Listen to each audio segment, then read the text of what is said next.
Em Filipenses capítulo 2, versículos de 12 a 16, está escrito: Assim, pois, amados meus, como sempre obedecestes, não só na minha presença, porém muito mais agora na minha ausência, desenvolvei a vossa salvação com temor e tremor, porque Deus é quem efetua em vós tanto o querer como o realizar, segundo a sua boa vontade.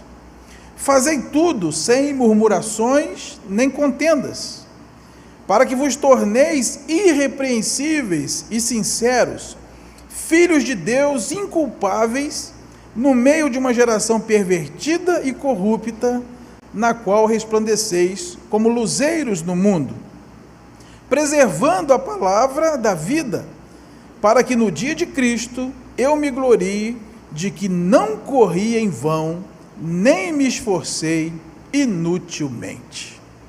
Vamos orar? Senhor, mais uma vez nós te agradecemos pela bênção da tua palavra.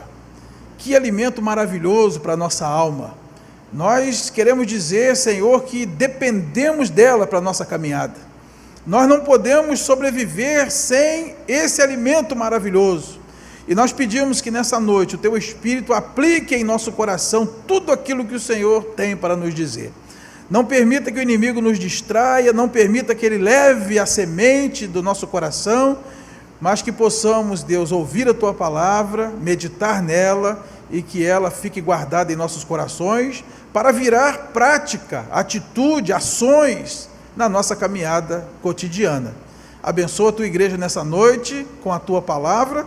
Repreenda toda manifestação contrária que venha nos perturbar e, ó Deus, com toda liberdade, o teu Espírito possa ministrar a nós, falando aquilo que nós precisamos, muito mais do que aquilo que nós queremos, e que haja mudança de vidas, salvação, transformação, e que mais adoradores se aproximem do Senhor para conhecê-lo como único Deus. Assim nós te pedimos. E desde já te agradecemos em nome de Jesus. Amém. Graças a Deus. Como aproveitar bem cada fase da nossa história? É isso que eu quero compartilhar com a igreja nessa noite. Paulo encerra essa fala aos crentes de Filipos, dizendo que ele não quer ter corrido em vão. Ele não quer ter se esforçado inutilmente. E ele reafirma com aqueles irmãos que a salvação deve ser desenvolvida, que na verdade é Deus quem faz tudo. Quando nós queremos é porque Deus já trabalhou em nós, é Ele que efetua o querer e o realizar. Ele nos conclama a sermos irrepreensíveis no meio de uma geração afastada de Deus. E ele diz: vocês precisam preservar a palavra da vida, para que a vida não seja em vão. A verdade, irmãos, é que viver é fazer parte da história. Nesse exato momento, nós estamos fazendo história. Desde o dia em que nós aparecemos nesse mundo, até o dia em que nós fecharmos os olhos para ele, nós estamos construindo a história. E nessa peregrinação pela vida, nós convivemos com 3 personagens obrigatoriamente: o ontem, o hoje e o amanhã, o passado, o presente e o futuro. Nós não temos como fugir disso, e a Bíblia nos dá orientação sobre como lidar com isso. Nós vamos aprender na Bíblia que o passado, ele serve para nos ensinar, e serve para gerar em nós gratidão às pessoas e gratidão a Deus.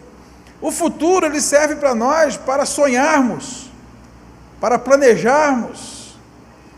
E o presente, o hoje, ele serve para que nós experimentemos uma vida abundante. O futuro que tem à nossa frente nada mais é do que o desenvolvimento de um presente bem vivido. Como dizem os professores de história, nós precisamos conhecer o passado para viver o presente e construir o futuro. Em primeiro lugar, nós devemos aprender com o passado e sermos gratos. Livro do profeta Ageu, capítulo 1, versículos de 5 a 7. Diz assim: ora, assim diz o Senhor dos Exércitos, considerai o vosso passado, tendes semeado muito e recolhido pouco, comeis, mas não chega para fartar-vos, bebeis, mas não dá para saciar-vos, vestis-vos, mas ninguém se aquece, e o que recebe salário, recebe-o para pô-lo num saquitel furado. Assim diz o Senhor dos Exércitos, considerai o vosso passado. Nós costumamos dizer e ouvir, né, das pessoas, o que passou, passou. Né? Quem vive de passado é museu. Mas a Bíblia diz que o passado ele tem uma função. O próprio Deus conclama o seu povo a considerar o passado, observar o passado. E aqui no contexto, era um passado recente, de apenas 16 anos. O povo de Israel tinha voltado do exílio, eram cerca de 42 mil homens. Eles encontraram tudo em ruínas, começaram a reconstruir, mas depois de um tempo eles inverteram a sua prioridade. Eles deixaram a construção da casa de Deus de lado e começaram a construir casas para si e começaram também a reparar os muros, preocupados com a presença dos inimigos ao redor. E o que aconteceu? Aconteceu o que nós lemos aqui no versículo 6. As coisas começaram a dar errado, como acontece com todos nós. A Bíblia diz que se nós buscarmos os interesses de Deus em primeiro lugar, as coisas que nós precisamos serão acrescentadas. Está lá em Mateus capítulo 6, no Sermão da Montanha. Mas quando nós colocamos as nossas coisas, os nossos interesses em primeiro lugar, e o reino de Deus sendo acrescentado quando dá tempo, o resultado é isso aqui. Nada está bom. Você come, mas não sente o sabor. Você semeia, mas não colhe. Você veste e não se aquece. E você ganha um salário, parece que é um saco furado. E salário, antigamente, vem da palavra sal, né? Era pago com sal mesmo. E o saco furado é como você receber um saco de sal cheio, e quando vai pelo caminho, aquilo vai escorrendo, e quando chega em casa, o saco está furado. Hoje nós não recebemos em sal mais, né? Mas hoje você recebe o pagamento, fica no banco com juro, fica na farmácia com remédio, fica no mecânico com o carro que deu defeito, fica na loja porque a roupa manchou com água sanitária, fica na loja de material de construção porque o vento arrancou a telha. Aí Deus diz: considera o vosso passado. Está valendo a pena priorizar os seus interesses e deixar o interesse de Deus de lado? Porque a Bíblia diz que quando priorizamos Deus, Ele abre a janela do céu e derrama sobre nós bênção que não dá para contar. Ele repreende os gafanhotos. Quando nós priorizamos Deus, há uma bênção, de maneira que acontecem mais ou menos o que aconteceu com o povo no deserto. Andaram 40 anos, o sapato não gastou, a roupa não rasgou, as pernas não incharam. Aí você não entende um crente que nem ganha tanto, vive numa prosperidade, contente com o que tem, realizando seus objetivos, e um outro que vive por conta própria, às vezes ganha muito mais, não consegue realizar, porque a coisa está indo num saco furado. Então, para que serve o nosso passado? Para a gente aprender.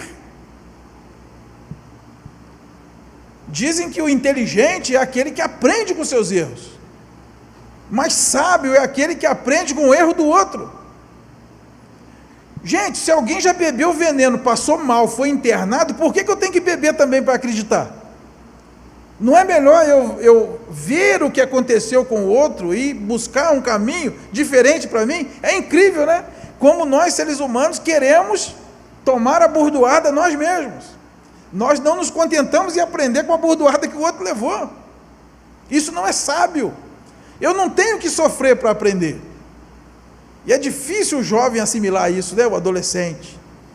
Ah, pai, mas eu quero ter minha própria experiência. Ah, mãe, mas eu quero ver por mim mesmo.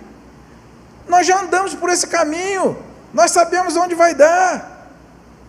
Considerai o passado. Aprenda com a história. Aprenda com os seus erros. Aprenda com os erros do outro. Repita aquilo que o outro fez e deu certo. O passado serve para isso. É também no passado que nós encontramos as razões para sermos gratos. Quando nós olhamos para trás, nós vemos quanta coisa boa já aconteceu conosco, desde o dia que nós viemos para esse mundo. Nós podemos agradecer a Deus pelos nossos pais que cuidaram de nós quando nós só sabíamos chorar, mamar e fazer sujeira. Não sabíamos fazer mais nada e nem pedir mais nada. Alguém cuidou de nós, nos protegeu, nos sustentou, para que nós pudéssemos ser gente. Alguém nos alfabetizou. Alguém investiu em nós. Alguém nos ensinou uma profissão. Alguém nos deu uma oportunidade de trabalho. Alguém nos falou do Evangelho, nos trouxe para um lugar bom. Quantas razões para agradecer nós temos se olharmos para o passado? Nós lembramos das pessoas que nos fizeram bem. Você é grato a seus pais, seus irmãos, seus avós, seus amigos, seus vizinhos, aqueles que já fizeram diferença na sua vida. Você poderia pensar em 5 pessoas que fizeram diferença na sua vida e fazer uma oração por ela e dar um telefonema para ela e agradecer: olha, você fez diferença na minha vida. O passado deve nos impulsionar a sermos gratos. Nós devemos olhar para o passado e trazer para cá apenas aquilo que nos faz bem. Lamentações de Jeremias, no capítulo 3, versículo 21, diz: quero trazer à memória aquilo que pode me dar esperança. Então, o passado deve servir para nos ensinar e deve servir para nos fazer gratos. Em segundo lugar, nós devemos sonhar e planejar o futuro. Quero abrir com vocês em Lucas, capítulo 14, versículos de 28 a 30. Pois qual de vós, pretendendo construir uma torre, não se assenta primeiro para calcular a despesa e verificar se tem os meios para a concluir? Para não suceder que, tendo lançado os alicerces e não a podendo acabar, todos os que a virem zombem dele, dizendo: este homem começou a construir e não pôde acabar. Irmãos, a Bíblia tem alguns paradoxos. De um lado, a Bíblia diz que o futuro é absolutamente incerto. Você vai ver, por exemplo, Tiago, capítulo 4, versículo 14, diz que o amanhã não nos pertence. Vós não sabeis o que sucederá amanhã. Você vai ler também no Sermão da Montanha, lá em Mateus 6, Jesus dizendo: não vos inquieteis com o dia de amanhã, basta o dia os seus cuidados. Mas de outro lado, o próprio Jesus nos ensina a planejar. Nós não podemos partir para um projeto sem calcular se temos os meios, seja financeiro, seja recursos humanos, seja tempo, seja saúde, seja condições de família. Um pastor muito sábio já disse um dia: olha, a sua vida espiritual você viva como se fosse morrer daqui a 1 minuto, mas a sua vida material você viva como se fosse morrer daqui a 1000 anos. Provérbios 16:1 diz o quê? O coração do homem pode fazer planos, mas a resposta certa dos lábios vem do Senhor. Não é proibido fazer planos. O Salmo 37, versículo 4, vai dizer: agrada-te do Senhor e Ele satisfará os desejos do teu coração. Você se agrada do Senhor. Você coloca os seus planos diante do Senhor e Ele vai dar a última palavra.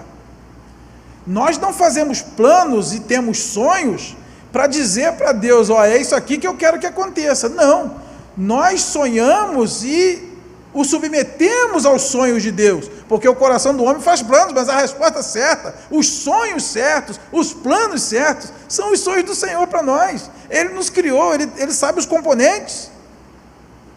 Leia lá Jeremias capítulo 1, Jeremias, antes que eu te formasse, eu já te chamei.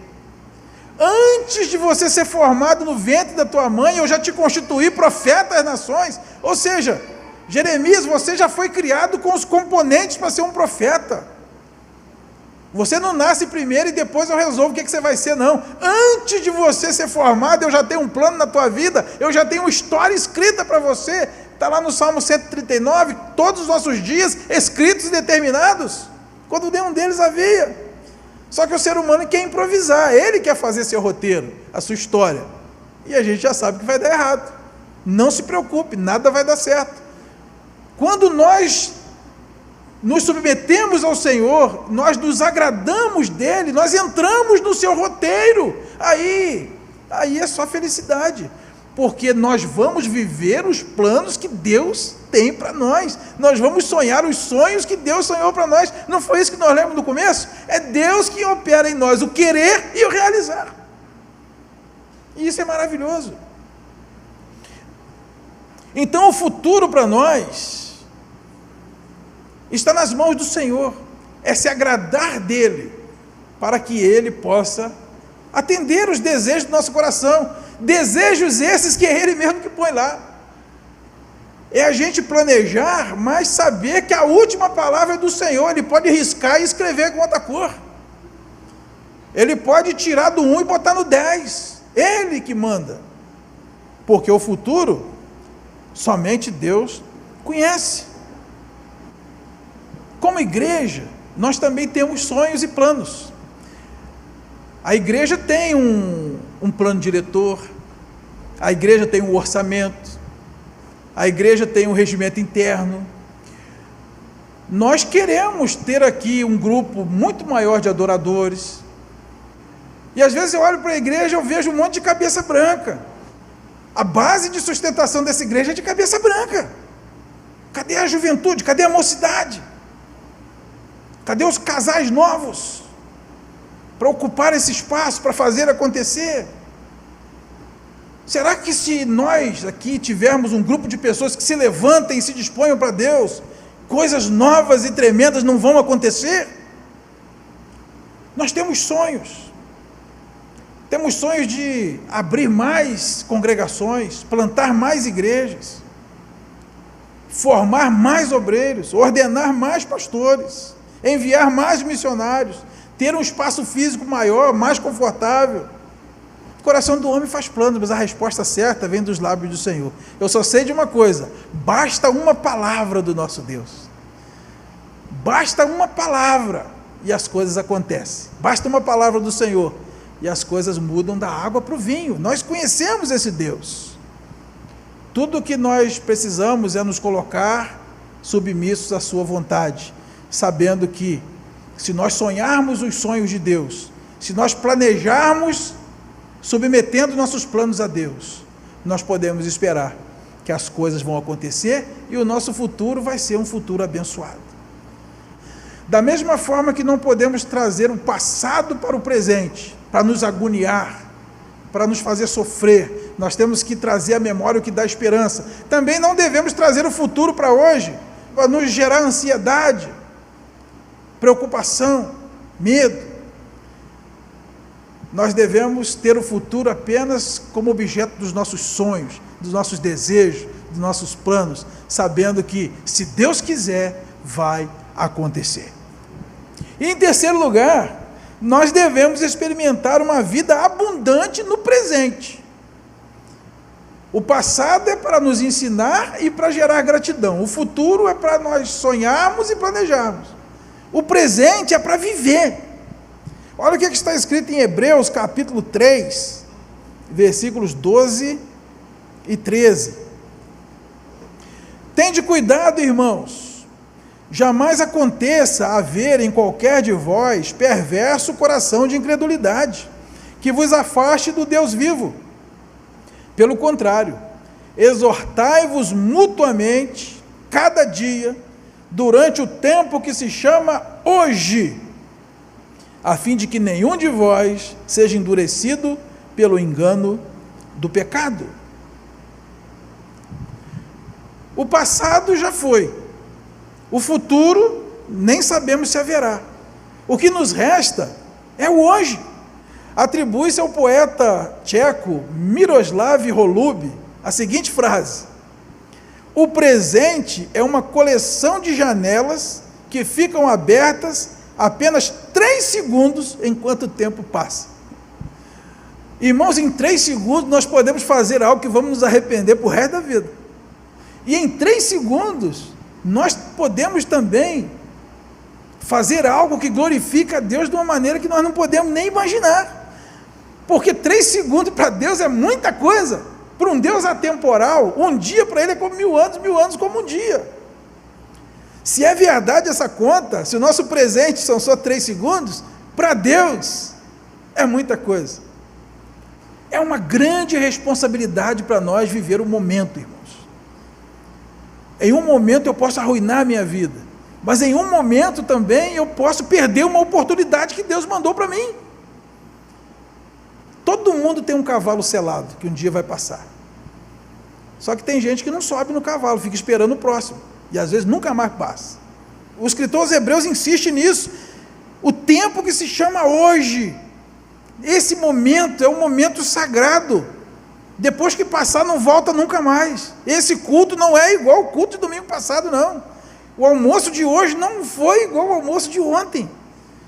Esse momento é a oportunidade que você tem de fazer as mudanças, de assumir um compromisso com Deus, de sair da posição que você está e se colocar numa posição de ser abençoado. Hoje, o presente, é o momento de você viver aquela vida abundante que Jesus veio trazer para nós, conforme está escrito em João 10:10, eu vim para que tenham vida, e vida em abundância. A palavra vida ali no grego é zoe, é vida de Deus, e a cada momento com Deus, quando olhamos para trás, é uma vida de vitória, construída de 3 em 3 segundos. Hoje é o dia. Se você está aqui nesse momento, então é possível, então as coisas podem acontecer, então pode haver mudança. Eu me lembro de um filme antigo, eu era jovem quando eu assisti esse filme, Sociedade dos Poetas Mortos.